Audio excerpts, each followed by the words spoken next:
സ്നേഹം അപ്പമായി മുറിയുന്നിതാ, ത്യാഗം സ്നേഹമായി മാറുന്നിതാ, സഹനങ്ങളാനന്ദമാകുന്നിതാ, നോവുകൾ മധുരമായി തീരുന്നിതാ. ഈ യാഗവേദിയിൽ എന്നേശുനാഥൻ തൻ ജീവനെ പോലും നൽകുന്നിതാ.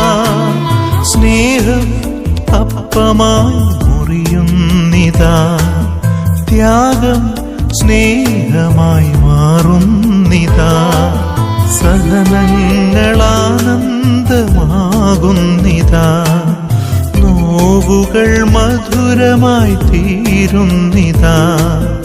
ഈ യാഗവേദിയിൽ എന്നേശുനാഥൻ